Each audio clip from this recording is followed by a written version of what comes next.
How we doing, YouTube?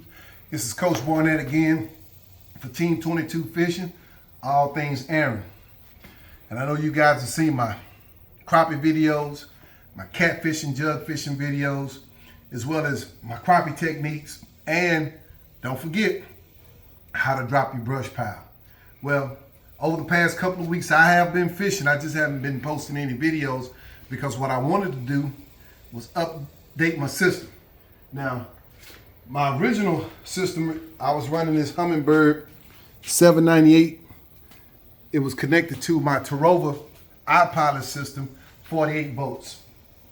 Well, Humminbird come out with the Helix 7, and I really wanted to get that mega down imaging connection to my trolling motor.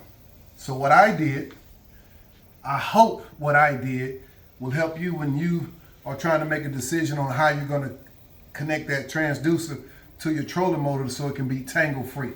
So the first thing I did, I connected a U bracket to the base of my trolling motor. So this is my U bracket.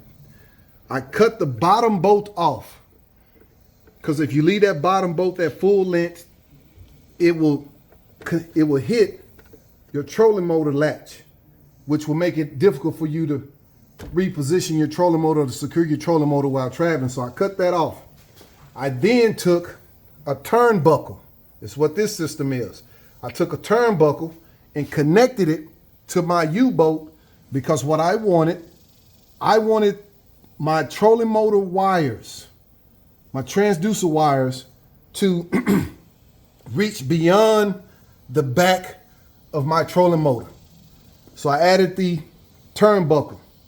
I then took the trolling motor bracket and positioned the mega down engine transducer where I wanted it, zip tied it in place. This is nice and secure. But what I also did, I took the second bracket from the trolling motor transducer system and used it to secure my turnbuckle in place. So if you notice, when I move this, the entire unit moves, everything moves. So the next question is, how do we get this thing where we can use it in the water with 360-degree rotation? How much tubing do we need?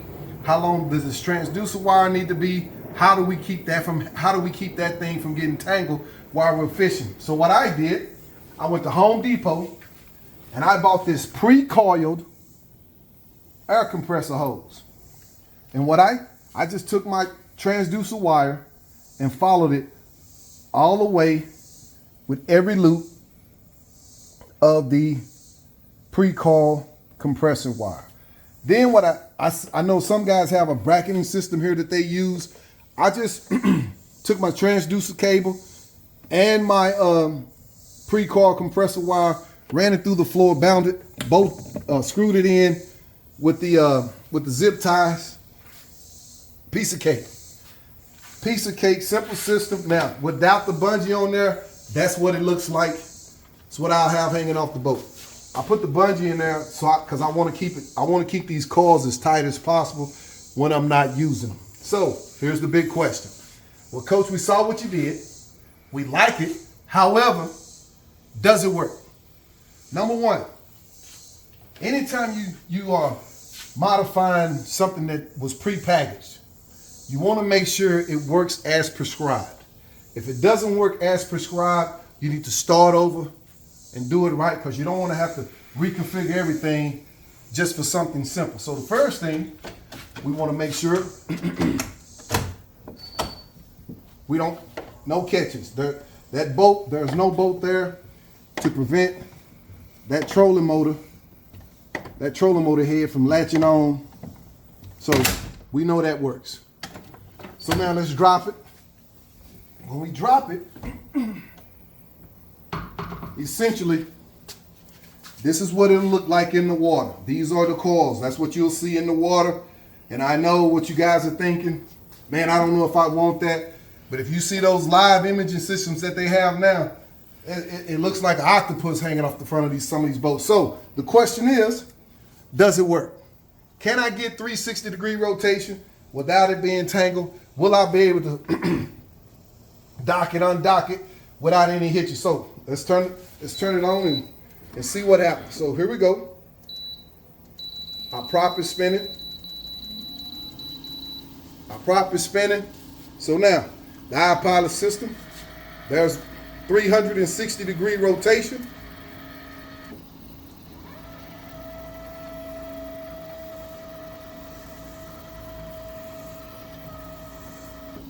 Not getting caught in the prop.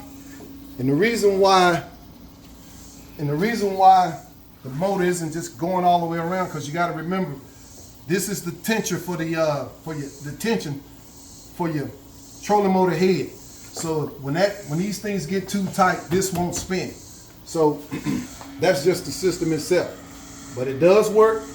You do have 360-degree rotation. You don't have to worry about your coils getting caught in your trolling motor. It's a simple deal. So now, let's latch it back up. Here we go. Right back in place, no problem. And this is what it would look like if I didn't put the bungees on there to keep the coils nice and tight. But that's the way I'm going to run my system. I hope that helps. You can always shoot me a message, man, in my YouTube. I promise I'll respond. If you have any questions or concerns, or if there was something I didn't show in the video that you'd like me to break down with you one-on-one, here's the deal. I'm a fisherman just like you. We want the best when we're out there. We're trying to do our best, so all fishermen are all brothers. I appreciate you watching. This is Coach Barnett for Team 22 Fishing, all things Eryon.